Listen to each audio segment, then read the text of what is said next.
Muito bem, boa noite, igreja. Que bom que você está aqui nessa noite. Você já desejou boa noite também para quem está do seu lado? Já deu um... Não sei se está aí a esposa ou o esposo, acho que ainda é melhor, né? Então dá para dar até um abraço e quem sabe até um beijo. Dizer, olha, é muito bom estar do teu lado. Mas se for alguém que você não conhece, então aproveita a oportunidade para desejar aí as boas-vindas, dizer que legal que você está aqui.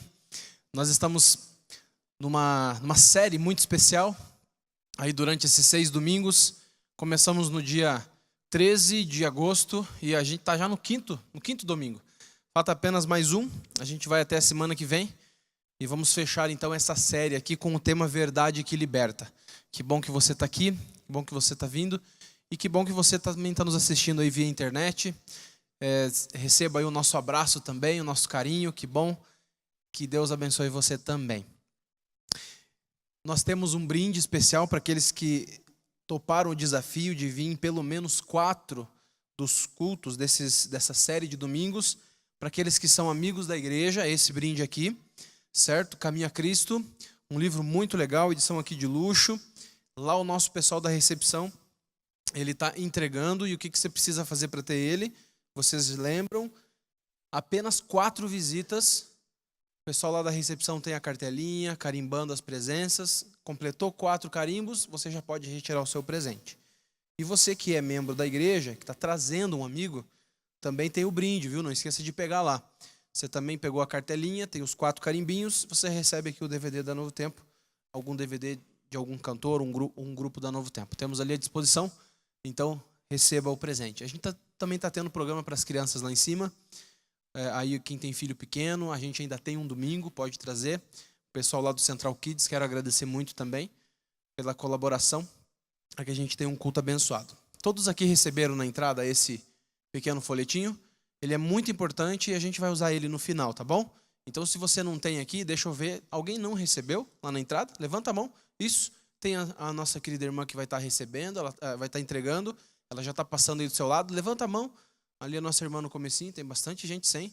Então, quando ela estiver passando perto de você, você vê que ela está entregando, você pede aí, tá bom?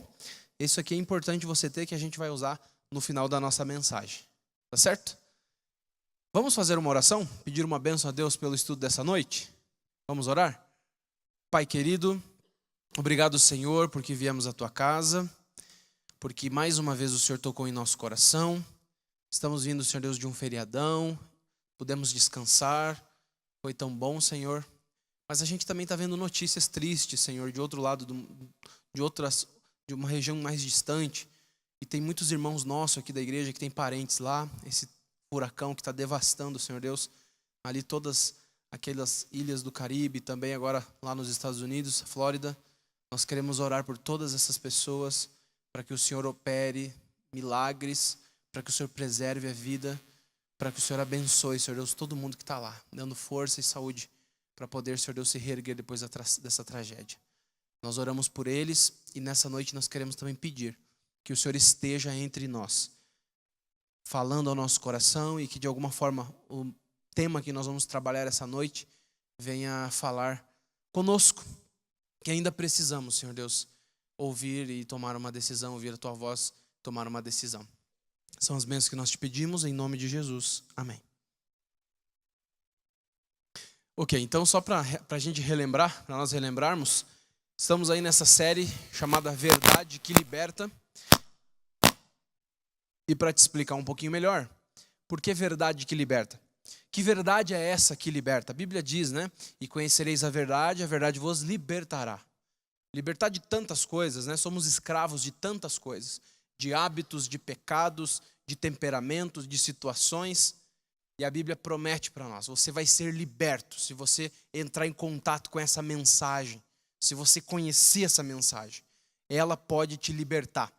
E a grande mensagem na Bíblia que produz libertação, nós poderíamos resumir a Bíblia nessa palavrinha, chama-se Evangelho. Paulo, lá em Romanos 1,16, ele vai dizer o seguinte: porque o Evangelho é o poder de Deus para a libertação ou para a salvação de todos aqueles que creem. Então a gente precisa compreender essa mensagem, essa notícia que nós chamamos de Evangelho, que pode libertar, trazer libertação à nossa vida. E é isso que nós estamos fazendo Nesses 6 domingos, dividimos essa grande mensagem em 6 capítulos. É como se fosse um livro em que você precisa ir passando por ele para entender a conclusão. E falamos no primeiro encontro sobre as nossas origens, entendemos um pouquinho por que nosso mundo sofre. Lá no passado houve uma rebelião, nós estudamos sobre isso, um inimigo que queria ser Deus, tomar o lugar de Deus, plantou no coração humano o desejo de também se rebelar contra Deus, e os nossos pais se rebelaram. Vivemos em um planeta que está em rebelião. Pastor Paulo falou bastante sobre isso ontem. E infelizmente colhemos os resultados de tudo isso. E o grande resultado, o grande problema ocasionado por essa separação chama-se pecado. Afinal de contas, o ser humano ficou manchado por esse pecado, por essa doença que corrói por dentro, que realmente destrói a nossa vida, fazendo de nós pessoas más, pessoas inimigas de Deus. O mundo, ele vive esse drama, separado, culpado, merecendo a morte. Mas aí estudamos no 3º capítulo sobre a cruz, que é o remédio para tudo isso. Deus operou na cruz o pagamento para a nossa culpa, que acumulamos por causa dos muitos pecados. Deus operou também na cruz reconciliação, nos fazendo olhar para Jesus, para Deus de uma forma diferente, nos aproximando dele, reatando todos os relacionamentos perdidos, todas as feridas causadas pelo pecado, curando todas as feridas. O pastor Paulo falou semana passada aqui no domingo sobre a resposta que nós podemos dar, essa aceitação. A graça é um presente que Deus chega e nos oferece de graça, um presente de salvação, reconciliação, e nós só precisamos aceitar, simplesmente nos entregar, dizer: Senhor, eu quero tomar esse remédio que está disponível. E hoje, depois de compreender tudo isso, depois de entender isso, vem algo importante. E eu vou dizer que hoje o 5º capítulo dessa história é o chamado. Quando nós entendemos tudo que Deus fez por nós, aceitamos, começamos a tomar o remédio da graça, Deus começa a mudar a nossa vida. Ele vai chegar para nós e vai fazer um chamado especial. Ele não vai de maneira nenhuma dizer assim: ok, você aceitou, você compreendeu e aceitou o remédio, agora tchau, que eu tenho que ir atrás de outras pessoas. Deus não faz isso. Muito pelo contrário, ele diz assim: agora vem comigo aqui, que eu tenho uma missão diferente para a tua vida. A tua vida agora vai ter um sentido diferente. Antes tu andava aí meio sem saber o que fazer, meio sem saber para onde ir, sabe, nessa rotina, tentando conquistar aquilo que o mundo ensina, poder, fama. Não, isso aí perdeu a graça. Agora eu tenho uma outra missão para a sua vida, eu tenho algo diferente para a sua vida. E aí Deus faz um chamado para nós, um chamado especial. A gente vai falar sobre esse chamado nessa noite. Que chamado é esse? O que envolve esse chamado? Vamos então abrir a nossa Bíblia para a gente começar a falar sobre esse assunto. Filipenses capítulo 2, verso 12. Abra sua Bíblia aí. Se você tem o celular, não tem problema, você pode abrir também. Abra sua Bíblia no formato que você tiver. Vou dar a dica aqui que é sempre dada também. Se você for usar aí a Bíblia no celular, coloca no modo avião para não ter nenhuma notificação, tirar atenção. Mas abra aí. Filipenses 2, versículo 12, e a gente vai ler o 15 também. Bom, falei que Deus tem um chamado especial para nós, para mim e para você, para todos nós aqui dentro, para o mundo, para aqueles que aceitam a graça de Deus. Que chamado é esse? Mas antes eu quero falar um pouquinho sobre e responder uma pergunta simples que surge: por que Deus faz um chamado para nós? Certo, eu tomei o remédio, está resolvido o problema. Simplesmente, eu entendi, eu compreendi, agora eu estou me tratando, eu estou tomando o remédio, então está resolvido. Não, não é por aí, Deus tem um chamado. Mas por que esse chamado? Filipenses 2, verso 12 e 13, olha o que diz nesse texto. Algo bem interessante: assim, pois, amados meus, como sempre obedecestes, não só na minha presença, porém muito mais agora, na minha ausência. Paulo está dando um conselho aqui para a igreja. E ele diz assim, ó: desenvolvei a vossa salvação com temor e tremor. Olha que interessante. Desenvolvei a vossa salvação. Você ganhou a salvação, você recebeu ela, você aceitou ela, agora você precisa desenvolver. Você precisa fazer com que ela cresça, certo? Com temor e tremor. E o verso 15: para que vos torneis irrepreensíveis e sinceros, filhos de Deus, inculpáveis, no meio de uma geração pervertida e corrupta, na qual resplandeceis como luzeiros no mundo. Ok? Olha só que maravilha.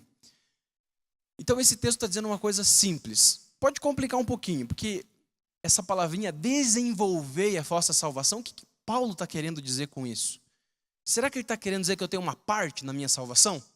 Quem sabe eu tenho que fazer alguma coisa? Tem alguma coisa que depende de mim para a salvação ficar completa? Para ela ficar forte?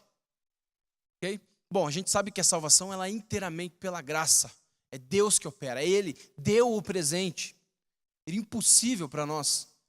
Deus vai lá, morre, paga o pecado e dá para a gente esse pagamento, esse perdão. Não precisamos fazer nada. Ok? A salvação é de graça. Mas Paulo está dizendo que a gente precisa desenvolver a nossa salvação. O que ele está querendo dizer aqui? O sentido aqui é o seguinte, muito simples. É mais no sentido de que eu preciso exercitar ela. Compreende comigo? Eu recebi alguma coisa e agora eu tenho que fazer uso disso. Eu não posso deixar guardadinho aqui no bolso. É que nem um remédio, pensa comigo. Algumas pessoas que estão doentes, elas vão lá, fazem o tratamento, fazem a consulta, o médico descobre qual é o problema, receita o remédio, e essa pessoa agora tem uma tarefa. A tarefa é usar o remédio, ok? É passar a utilizar o remédio certinho, na hora certa, do jeito certo, como diz a receita. Mas tem pessoas que no tratamento acabam relaxando um pouquinho, deixando o remédio meio de lado, às vezes esquecendo de tomar o remédio. Eu pergunto para você, isso vai fazer efeito? Isso precisa ser usado. E Paulo está querendo dizer aqui o seguinte: você recebeu algo, você entendeu, recebeu, aceitou, agora você precisa exercitar isso, para que isso fique cada vez mais forte, para que isso fique cada vez mais robusto, mais difícil de ser derrubado. É possível que algumas pessoas, após entenderem e aceitarem a salvação, acabem perdendo ela, porque deixaram ela num cantinho. E Deus diz, não é isso que eu quero que você desenvolva, exercite ela, certo? Então, existe uma doença que a gente chama de atrofia. Existem vários tipos de atrofia, certo? Mas tem a atrofia mais comum, que é a atrofia muscular. E o que é atrofia muscular? Pode ser ocasionada por diversas maneiras, mas a mais comum é a por desuso. Diz o seguinte, olha só, a definição dessa doença, atrofia: parada ou redução no desenvolvimento de uma parte do corpo.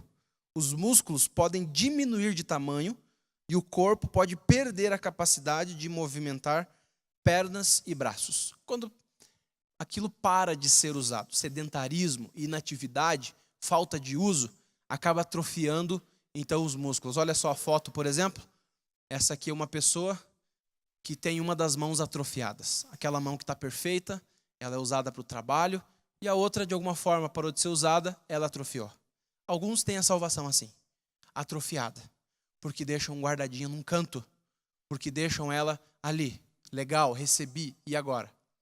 Deus, Ele quer que a gente desenvolva, utilize, para não passar por uma atrofia, para a nossa salvação não ser atrofiada. Compreende?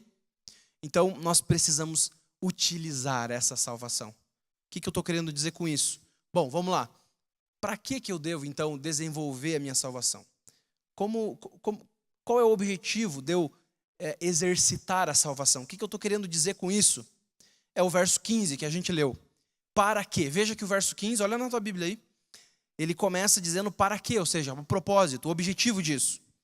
Para que vos torneis irrepreensíveis e sinceros, filhos de Deus, inculpáveis no meio de uma geração pervertida e corrupta, na qual resplandeceis como luzeiros no mundo. Olha que lindo esse texto. Bom, eu vou desenvolver a minha salvação. E o que é isso?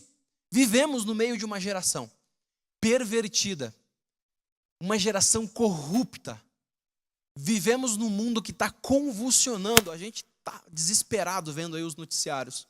O jeito que o mundo está, as coisas que estão acontecendo, a capacidade do ser humano em ser tão corrupto.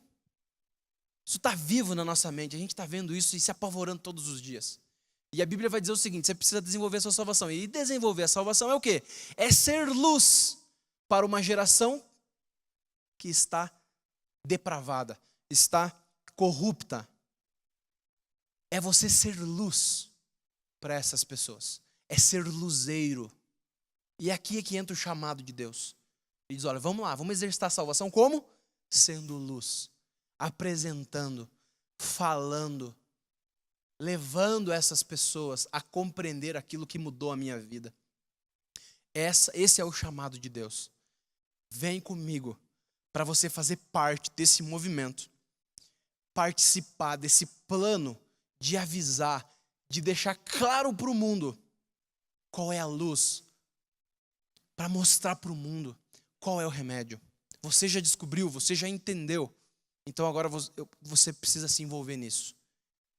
Se envolvendo nisso, você vai estar exercitando a sua salvação, ficando forte, robusto espiritualmente. Compreende? E aqui é que nasce uma expressão.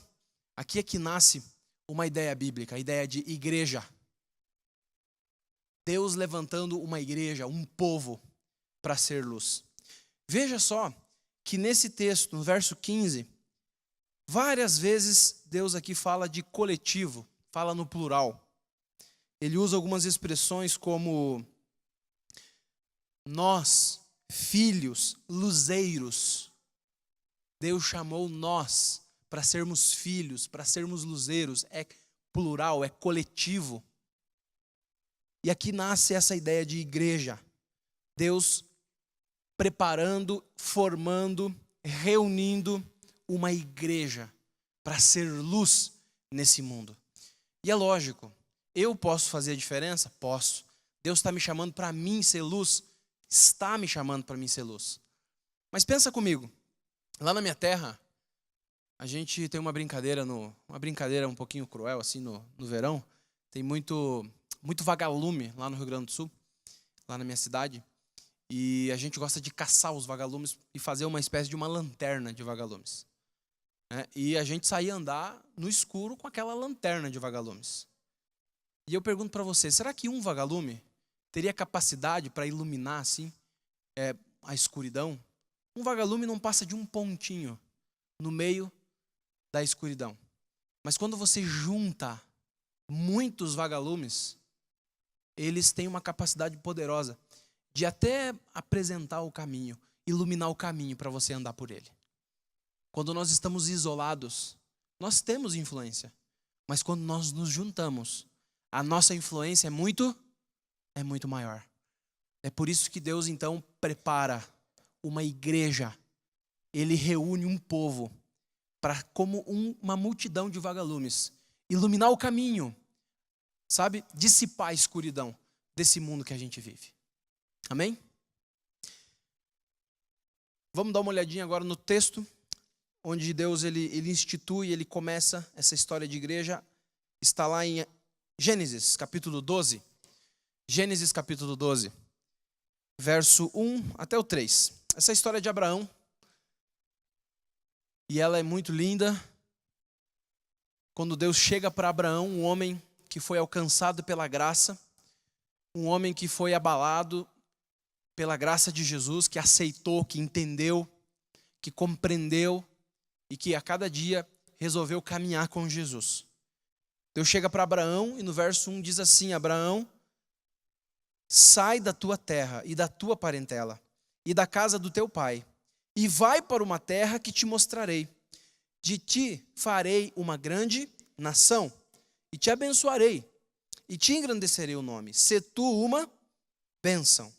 Abençoarei os que te abençoarem, amaldiçoarei os que te amaldiçoarem, e em ti serão benditas todas as famílias da terra. Olha que legal. Abraão foi alcançado pela graça. Aqui a gente vê mais ou menos a sequência. Foi tocado por Deus, aceitou Jesus e agora Deus chega para ele e diz assim: Abraão, eu tenho um chamado para você. Sai da tua terra, vem aqui, eu vou fazer de você uma grande nação. Sozinho você vai iluminar pouco, mas quando tiver muita gente, vocês vão ser fonte de bênção para toda a terra. Vocês vão ser fonte para abençoar todas as famílias da terra.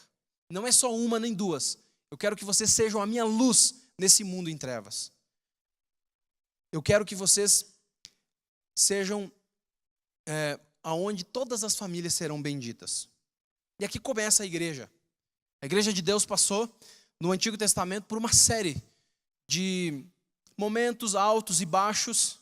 E quando Jesus veio, ele disse: espera aí, eu tenho muita coisa para fazer. Eu vim para morrer na cruz, mas eu tenho algo importante a fazer também. E ele reafirma essa ideia de igreja, de se ter uma igreja. Vamos comigo agora para outro texto, que é Marcos capítulo 3. Marcos capítulo 3. Marcos 3, versículos, nós vamos ler aqui, versículo 13 e 14. Jesus vem à terra, toma a nossa natureza, vive como um ser humano e durante seus 3 anos e meio de ministério, ele dedica tempo para reafirmar esse chamado de uma igreja, para reorganizar. Muito do que Deus tinha como propósito, é lógico, foi perdido, a igreja desviou, mas Deus, através de Jesus, ele pega e diz: olha, é isso que eu quero, essa é a função que eu tenho para vocês. Eu quero uma igreja. E aqui no capítulo 3 de Marcos, 13 e 14, ele toma uma iniciativa. Olha, depois subiu ao monte e chamou os que ele mesmo quis, e vieram para junto dele. Então designou 12 para estarem com ele e para os enviar a pregar. Então, Jesus, ele tira 3 anos e meio. E nesses 3 anos e meio, a coisa que ele mais tira tempo para fazer, a concentração quase que, total dele, é para preparar um grupo de pessoas. Ele tem um encontro, ele abala a vida dessas pessoas, essas pessoas compreendem a graça dele, essas pessoas estão junto de Jesus, ele passa tempo com elas, explicando, falando, e agora que eles entendem Jesus, ele chama e diz: eu agora quero que vocês vão para pregar, eu quero que vocês saiam. E lá no finalzinho, quando Jesus já tinha morrido na cruz, ressuscitado, ele reúne os discípulos e diz assim: olha, agora vocês devem ir por todo o mundo, e vocês devem pregar o evangelho, fazer discípulos, batizar essas pessoas e ensinar elas a guardar todas as coisas. Aqui Jesus está organizando e direcionando a igreja. Jesus está formando o embrião do que seria a igreja. Hoje que nós conhecemos como cristianismo, a igreja cristã. E a noção aqui novamente volta. Pessoas que foram alcançadas por Jesus, chamadas para ser bênção para o mundo, para alcançar as pessoas. E um detalhe interessante aqui. Aqui Jesus não está chamando os discípulos para irem só e anunciar o evangelho. Não quero que vocês saiam só para pregar. Eu quero que vocês vão e façam discípulos. Ou seja, Jesus não quer espectadores. Ele não quer apenas gente que diz assim: legal, gostei dessa igreja. Alguém que seja apenas simpatizante, sabe? Eu vou no culto, certo? Dessa igreja, gostei, é legal, mas eu aqui, ela lá. Deus não quer apenas pessoas que gostem, ele quer discípulos. E essa foi a ordem para os discípulos: fazerem mais discípulos, aumentando assim esse grupo chamado igreja, fazendo que mais e mais pessoas se reúnam como uma multidão de vagalumes para iluminar esse mundo. E esse é o chamado de Deus. A Bíblia vai apresentando para a gente essa intenção clara de um Deus que quer uma igreja, que quer um povo que faça diferença. Um povo de gente que entendeu a graça e que se reúne para ser luzeiro nesse mundo. Isso a gente chama de igreja. Um dos textos mais lindos que fala sobre o propósito da igreja está lá em 1 Pedro 2, verso 9. Se você quiser ler, quiser abrir aí também.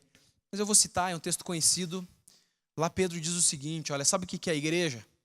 A igreja é uma nação santa. É um povo exclusivo de Deus. É um povo adquirido para anunciar as virtudes daquele que vos chamou das trevas para a sua maravilhosa luz. É isso, igreja. Isso que é igreja. É um povo chamado por Deus, adquirido, comprado, resgatado. Chamado para anunciar as virtudes. Aquilo que aconteceu na vida dele. Eu estava nas trevas e Deus me alcançou. Agora vem para a luz também. Eu quero que esse povo se reúna e que execute essa obra no mundo. É por isso que Paulo vai dizer lá em 1 Coríntios 12, verso 27, que a igreja é o corpo de Cristo, certo?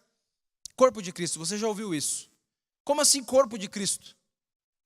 Lógico, Jesus, ele passou essa responsabilidade de ser Jesus para a igreja.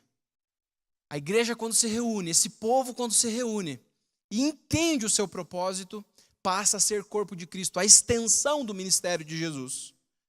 Portanto, eu e você somos Jesus, mas juntos somos o corpo de Cristo. Aqui, ao vivo e a cores, que dá para tocar, que dá para sentir, que dá para conversar, que dá para se relacionar. Jesus está hoje atuando por nós lá no Santuário Celestial e nós estamos aqui como seus representantes. Deus te convida a fazer parte desse corpo.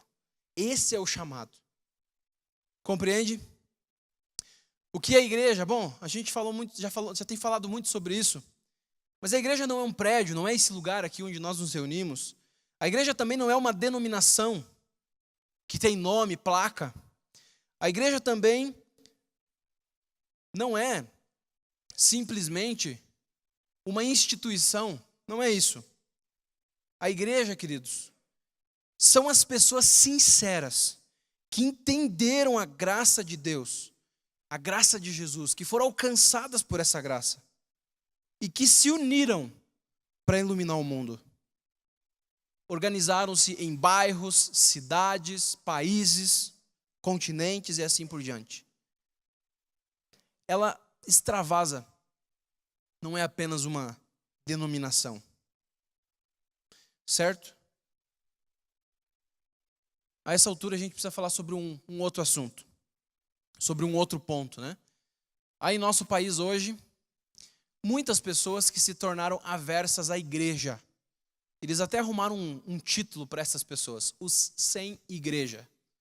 São pessoas que são assim contrárias a uma organização.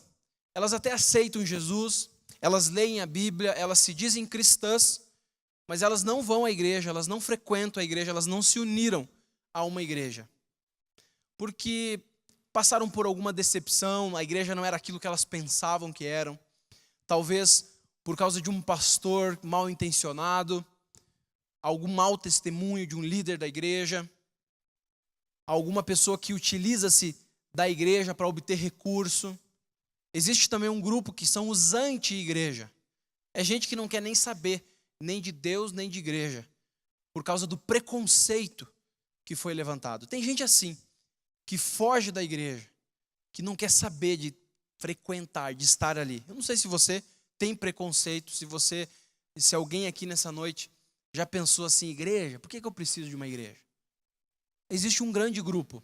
E a gente até entende, a gente vive num país onde a igreja não tem dado um bom testemunho, onde as igrejas têm perdido o foco, onde muita gente, tem até um canal no YouTube que chama Desmascarando as Falsas Igrejas.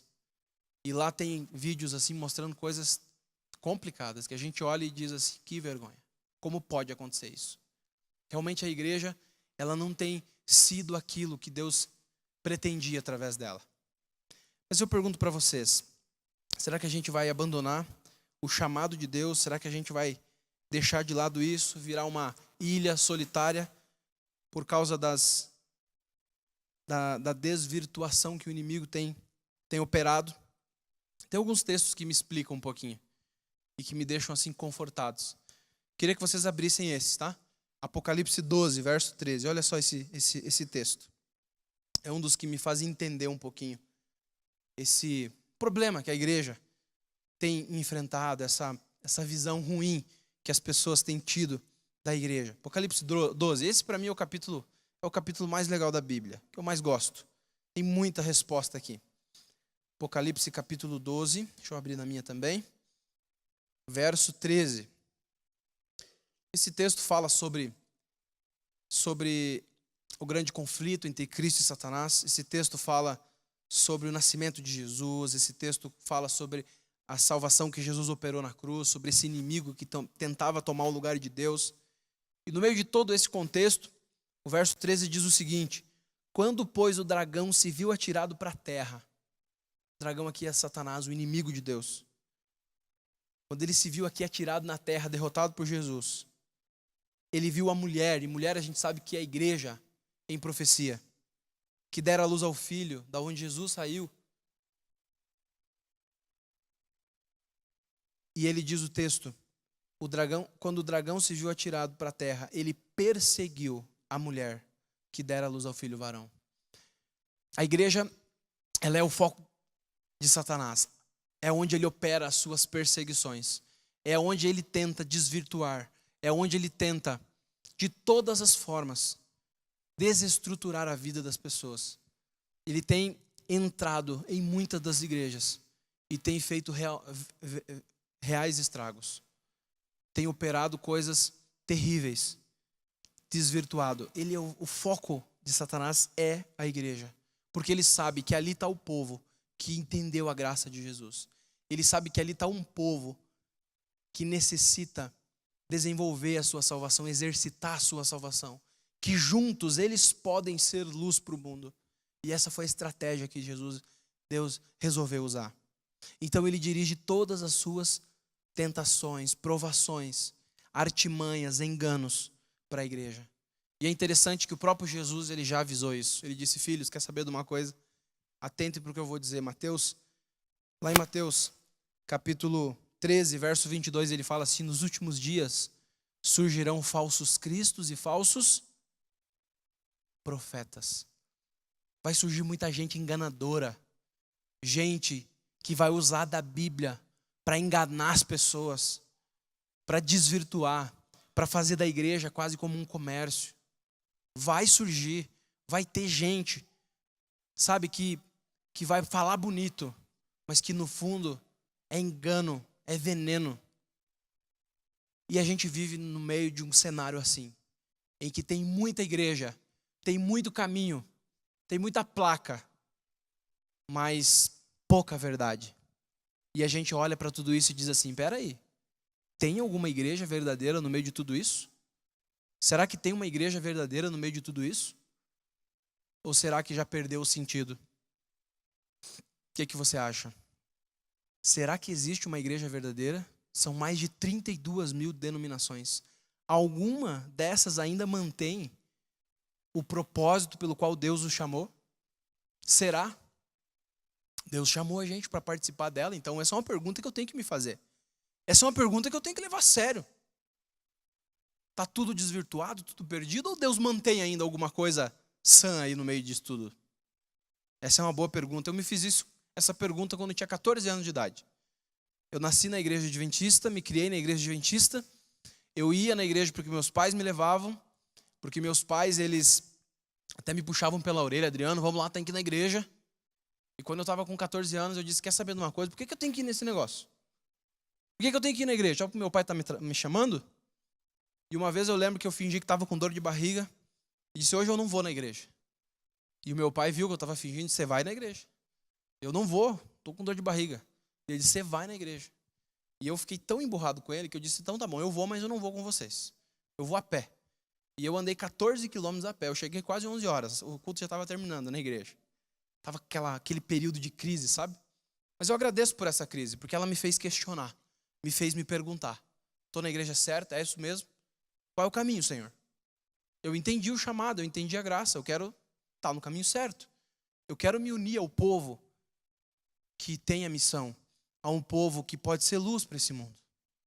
E eu comecei a me questionar e Deus me deu um texto. Me deu um texto bíblico que para mim, ele é muito forte. Que está aí no capítulo de Apocalipse também, capítulo 12, verso 17. Aqui, como a gente leu no verso 13, o dragão começa uma perseguição contra a mulher. E no verso 17 nos é dito o seguinte, olha só que legal. Irou-se o dragão contra a mulher e foi pelejar com os restantes da sua descendência. Ou seja, ele está dizendo o seguinte, tem um remanescente fiel, tem ainda um povo que é filho dessa mulher verdadeira, dessa igreja que Deus levantou, tem um restinho dessa descendência que ainda levanta a fúria do dragão, que ainda faz o dragão assim ficar querendo destruir ele, porque é o povo chamado para ser luz, o povo chamado para ser, sabe, aquela multidão de vagalumes iluminando o caminho. Então o dragão está furioso, mas é com esses, com o restante da sua descendência, esse restinho. Eu disse, então que restinho é esse, Senhor? Eu sou tão feliz porque o texto identifica. O texto diz, você quer saber qual é o restante do remanescente? Você quer saber qual é o remanescente de Deus ainda? Está aqui, os que guardam os mandamentos de Deus. E tem o quê? O testemunho de Jesus, que legal. Os que guardam os mandamentos de Deus, isso é muito sério. A gente está estudando uma lição na escola sabatina sobre os mandamentos, sobre a lei, sobre a graça, né? Mas a Bíblia está dizendo o seguinte, esse povo, eles observam, eles ensinam a validade dos mandamentos.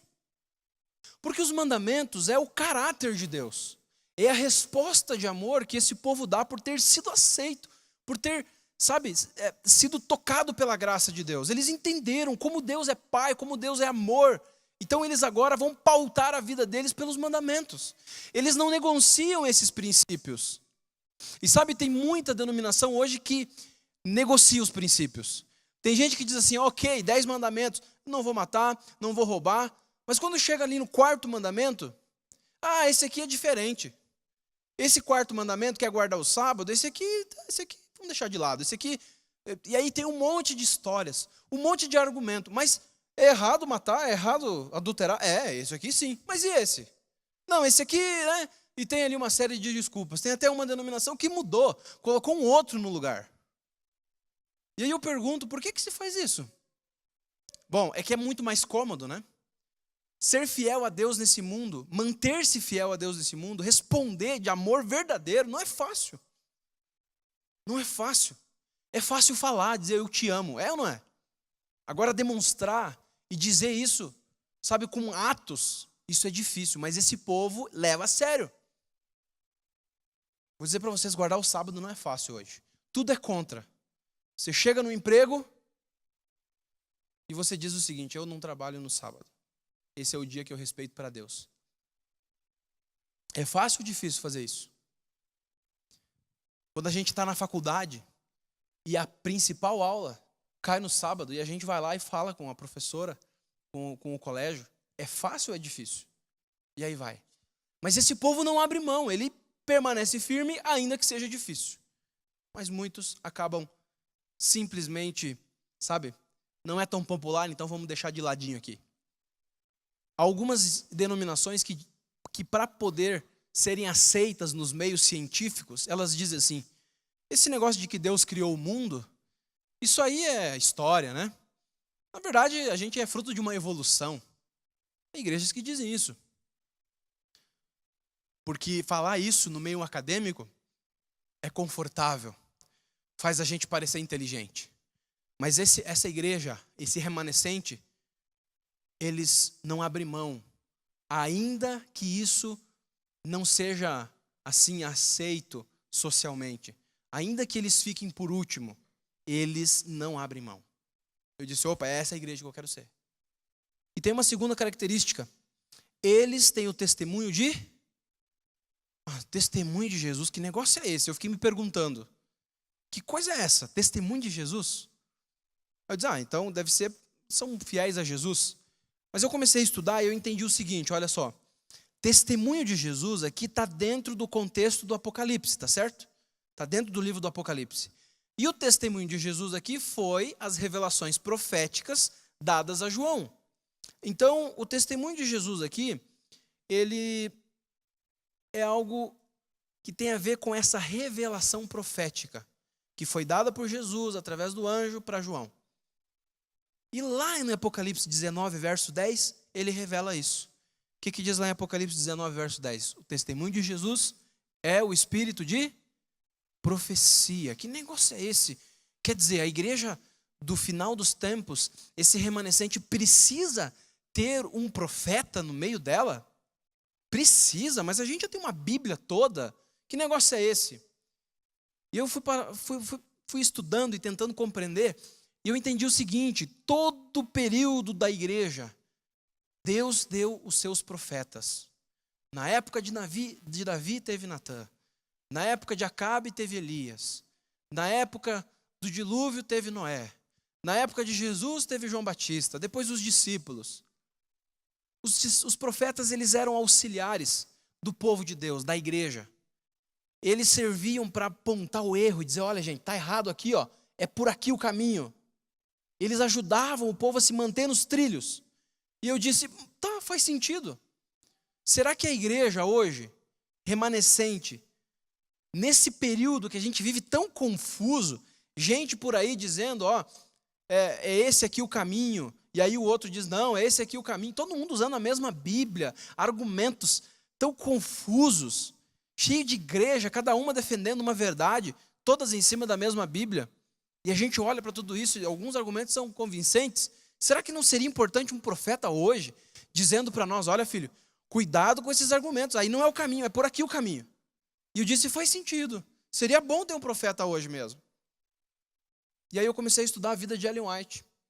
Sabe, algumas pessoas olham para a igreja adventista e dizem assim: ah, eu não vou lá porque eles são uma seita, eles seguem uma pessoa chamada Ellen White. Não sei se você já viu isso já. Mas eu comecei a entender o seguinte, estudando a vida de Ellen White, compreendendo o que ela escreveu, o papel que ela teve, de que ela cumpriu exatamente essa função. Quando Deus levantou esse remanescente, Deus escolheu essa pessoa comum, como qualquer um de nós, e até mais simples ainda. Foi até apenas até a 3ª série do colégio. Muito simples, com uma saúde debilitada.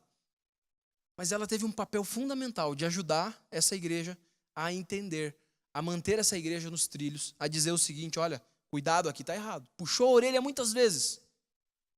E eu comecei a estudar a vida dela, o que ela escreveu, e eu disse: cara, faz sentido. Faz sentido. E eu disse assim: é isso mesmo, é isso que eu quero para a minha vida. É isso que eu quero para a minha vida. E eu quero dizer para vocês nessa noite que eu sou um adventista do 7º dia.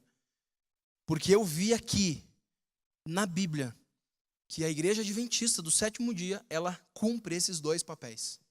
Eu te desafio a estudar, a entrar fundo na Bíblia, para entender a coerência do que essa igreja ensina. Eu te desafio a ler os livros de Ellen White, a compreender um pouquinho melhor a história dela. E perceba o seguinte: a igreja não vê esse personagem Ellen White como alguém assim a ser seguido, a ser adorado. Não, muito pelo contrário. Ela mesma dizia: não deixem de ler a Bíblia para ler os meus escritos. Na verdade, o que eu tenho aqui são conselhos. Tudo que a gente precisa está na Bíblia. Nunca foi superior, nunca igual, sempre abaixo. E ela dizia o seguinte: eu sou apenas uma luz melhor, uma luz menor, que pode ajudar você a entender melhor. E ela cumpre esse papel de ser uma comentarista, alguém que ajuda a gente a entender melhor, a perceber melhor as verdades bíblicas. Te desafio a ler, a estudar, a ir a fundo e a dizer: é isso mesmo. Agora você poderia dizer assim para mim, e nós vamos terminar já: ah, pastor, então você está dizendo que a igreja adventista do 7º dia é a igreja verdadeira? Você está dizendo isso? Eu vou dizer para você o seguinte, queridos. Eu cheguei a uma compreensão, estudando a história profundamente, as doutrinas bíblicas, como Deus levantou esse movimento, de que a igreja adventista é um movimento que tem uma missão especial. Deus levantou esse movimento com um propósito especial. de restaurar as verdades bíblicas, de iluminar, de apontar aquilo que foi perdido com o tempo. Deus levantou esse movimento com um papel especial, com um propósito especial. Mas eu não vou ser arrogante, nunca faria isso, de dizer que essa igreja é a igreja que só ela salva. Não posso fazer isso. De maneira nenhuma diria isso. Tem gente que ama Jesus. Tem gente sincera em todas as denominações. A igreja de Deus, ela transcende uma única denominação. Tem gente sincera, salva em todas as denominações. Eu tenho certeza disso. Eu tenho plena convicção disso. De que existe gente sincera por aí, espalhada. Mas lógico, Deus tem um propósito para esse movimento. Que é restaurar a verdade, que é tem um papel específico. Mas eu não seria arrogante a ponto de dizer só aqui a salvação. Não somos detentores da salvação. E eu creio que existem pastores sinceros, salvos em outras denominações. Eu creio que existe muita criança, muita mulher, muito homem, muito adulto, muito idoso, em todas as denominações, que estão prontas para ver Jesus. E eu quero ler um último texto para você, para a gente terminar. Baseado em tudo isso que eu falei. Esse é o último texto, que é o texto da conclusão, para a gente concluir o assunto. João capítulo 10. João capítulo 10. Para mim esse texto é um dos mais lindos da Bíblia. João capítulo 10, verso 14 até o 16. Olha só o que Jesus diz aqui.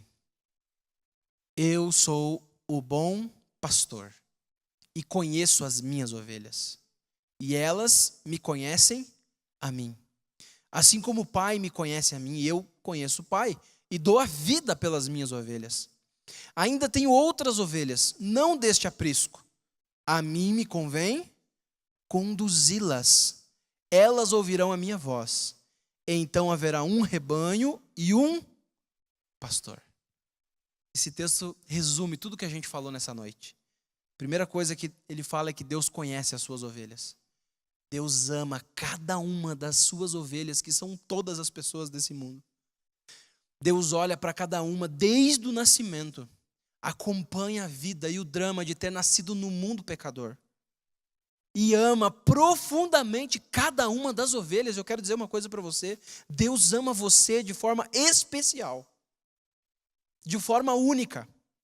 Ele conhece, Ele está aí junto com você, acompanhando você, andando cada passo ao teu lado. Ele nunca te abandonou, em nenhum momento. Ele está aí trabalhando, tentando um cantinho para entrar na vida, batendo na porta, sabe, se aproximando, utilizando-se meios. Deus conhece você. E Ele está aí. Amém? A Bíblia também diz o seguinte: Ele dá a vida pelas ovelhas. Jesus conhece o nosso caso. Ele conhece essa escravidão que tem dentro de nós, chamado pecado. Ele sabe das lutas que enfrentamos e por isso Ele decidiu vir a esse mundo, morrer na cruz, pagar pelos nossos pecados e dizer: olha quem eu sou, estou de braços abertos, eu morri por você. Jesus morreu, deu a vida pelas ovelhas. Esse texto diz assim, tenho muitas ovelhas minhas espalhadas em outros apriscos. Tem ovelha sincera de Deus espalhada em todas as igrejas, e não só igrejas, em outros caminhos procurando felicidade, drogas, vícios, prazeres da carne. É ali que eles buscam uma saída para tentar ser feliz, fama, fortuna, enfim. Tem ovelha sincera de Deus em todos esses lugares, e Deus quer reunir esse povo. Deus quer alcançar esse povo, por isso que Ele chamou um outro povo chamado igreja, para ir em busca dessas pessoas. A estratégia de Deus é alcançar essas pessoas.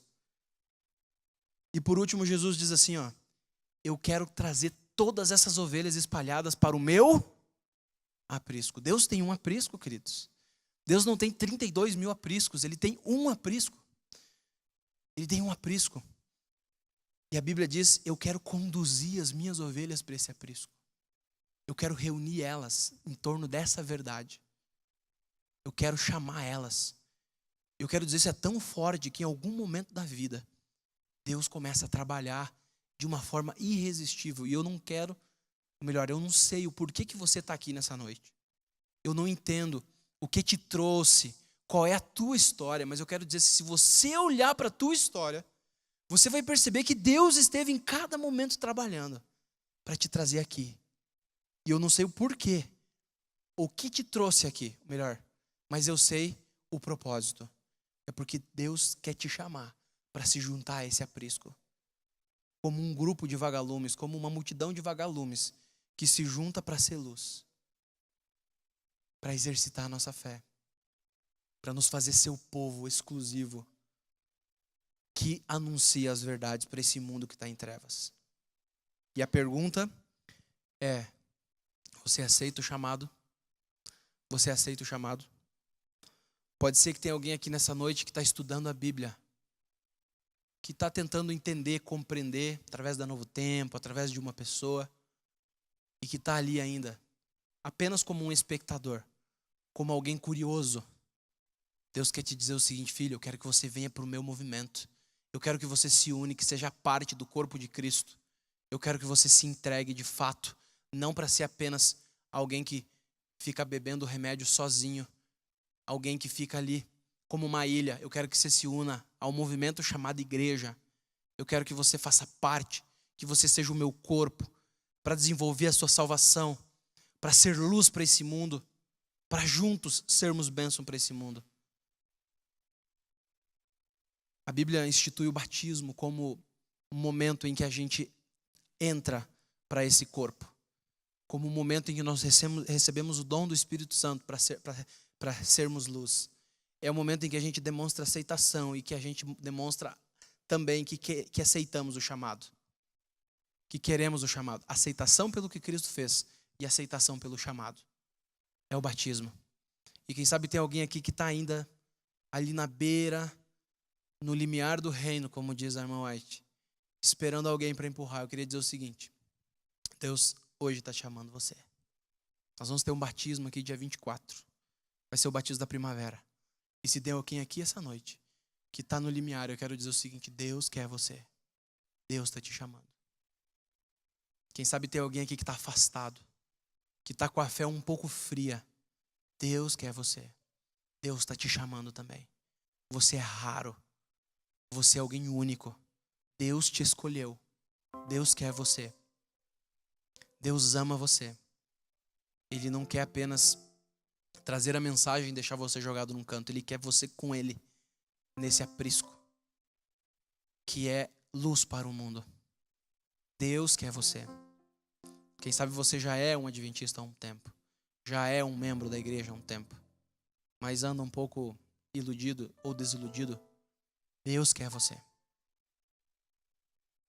Eu quero chamar o Davi, que vai cantar uma música para nós aqui nessa noite, para você conversar com Deus e para você dizer para Ele o que está passando no teu coração. O que essa mensagem mexeu contigo. O que o Espírito Santo está falando para você. Você recebeu um papelzinho na entrada, né? Você tem ele aí? Nesse papelzinho você tem algumas decisões possíveis. Senhor, eu gostaria que orassem por mim. Eu preciso de mais fé. Senhor, eu preciso entregar a minha vida por completo, minha, da minha família. Senhor, eu quero estudar a Bíblia. Eu quero, me afundar no conhecimento. Ah, Senhor, eu já estou demorando demais. Eu quero dizer sim ao chamado. Eu quero ser batizado ali naquele tanque no dia 24. Ou quem sabe em outra data, não importa. Eu quero ser batizado. Enfim, você pode marcar aí o que Deus estiver falando no seu coração. O Davi vai cantar a música e essa vai ser a oportunidade para você conversar com Deus. Essa música fala que Deus olha para você como alguém único, como alguém que é raro, como alguém que Deus escolheu. Não importa a tua história, não importa quem você é. Deus quer você. E Ele pode dar um outro sentido à sua vida. Ouça a música, fale com Deus e venha à frente trazer a sua decisão aqui na nossa urna. Eu vou convidar você que vir à frente para ficar aqui. ouvindo a música, falando com Deus para nós orarmos juntos. Pode ser? Que Deus fale contigo.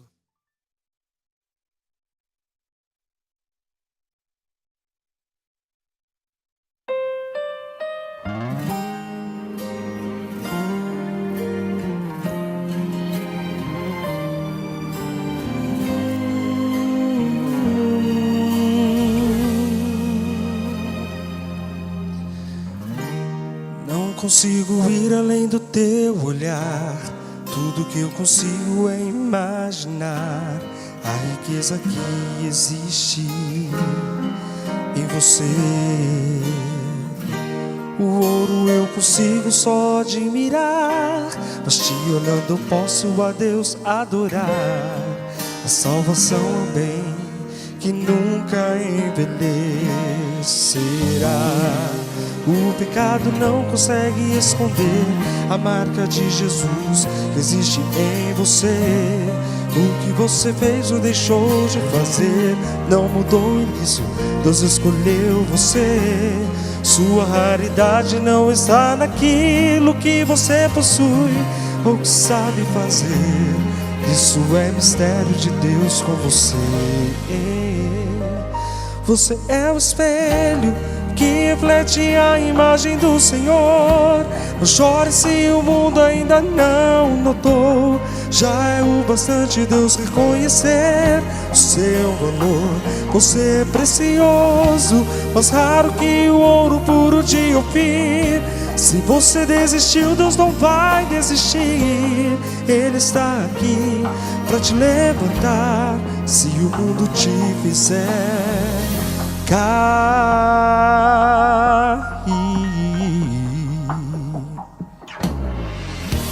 O ouro eu consigo só admirar, mas te olhando eu posso a Deus adorar. A salvação é um bem que nunca envelhecerá. O pecado não consegue esconder a marca de Jesus que existe em você. O que você fez ou deixou de fazer não mudou o início, Deus escolheu você. Sua raridade não está naquilo que você possui ou que sabe fazer. Isso é mistério de Deus com você. Você é um espelho que reflete a imagem do Senhor. Não chore se o mundo ainda não notou. Já é o bastante Deus reconhecer o seu valor. Você é precioso, mais raro que o ouro puro de Ofir. Se você desistiu, Deus não vai desistir. Ele está aqui para te levantar se o mundo te fizer.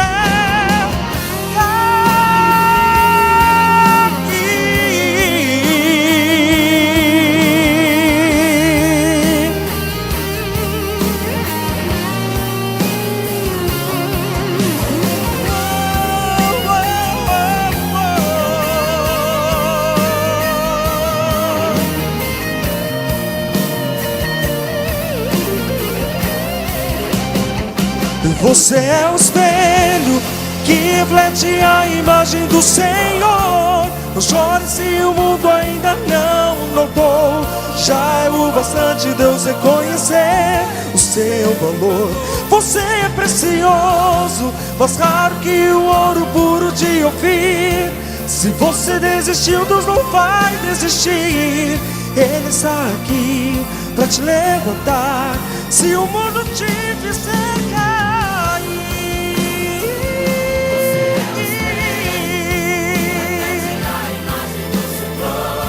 Não chore se o mundo ainda não notou. Já é o bastante Deus reconhecer o seu valor. Você é precioso, mais raro que o ouro puro de Ofir. Se você desistiu, Deus não vai desistir. Ele está aqui para te levantar se o mundo te fizer cair.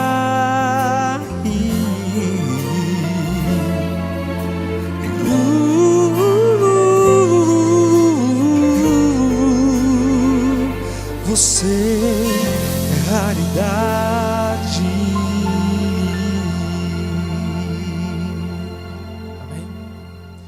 Obrigado, Davi. Que Deus seja louvado pela decisão que você tomou nessa noite. Vamos ficar em pé todos para a gente orar? Com certeza, esse é o aprisco que Deus tem trabalhado há anos para que você pudesse dizer: eu quero o Senhor. Ele não quer apenas que a gente seja um espectador. Ele vê preciosidade em nós. Ele nos chama a nos unir a Ele, nesse movimento chamado igreja, nesse aprisco, para alcançar outras pessoas. Que possamos ser essa luz e que aqueles aqui que ainda não passaram pelo batismo possam passar logo, mostrando para o universo de que aceitam o chamado. Vamos orar? Pai querido, obrigado, Senhor, porque mais uma vez o Senhor esteve aqui.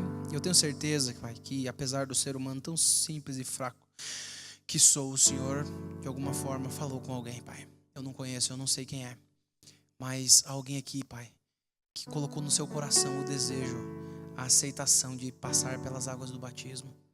Alguém que estava afastado, Senhor, e que disse: eu preciso me entregar, Senhor, eu preciso aceitar esse chamado. Que entendeu, Pai, o teu amor como um pastor que procura as ovelhas para levar ao aprisco e que está em busca, Senhor. Obrigado, Pai, porque o Senhor um dia nos encontrou e o Senhor estabeleceu um plano para nós. Nos deu, Senhor Deus, um novo propósito de vida. Não estamos aqui apenas para seguir o curso natural, mas estamos aqui como alguém chamado para ser luz, para nos unir, Senhor Deus, a essa igreja, esse remanescente fiel ao Senhor, com o propósito, Senhor Deus, de sermos esse grupo, esses milhares de vagalumes reunidos para iluminar a terra. Que cada um aqui, Senhor Deus, possa sair com essa missão, possa atender esse chamado e que o Senhor abençoe de maneira pessoal cada um que está aqui. Cada um traz no seu coração suas lutas, cada um traz no seu coração seus dilemas. Alguns deles colocaram as suas decisões nesse pequeno papel. E eu quero orar por cada uma dessas pessoas. Dá para eles, Senhor Deus, aquilo que eles estão precisando, mais do que procurando, precisando. Que a tua paz esteja com todos e que tenhamos uma semana de muitas vitórias, em nome de Jesus. Amém, Senhor. Deus abençoe você.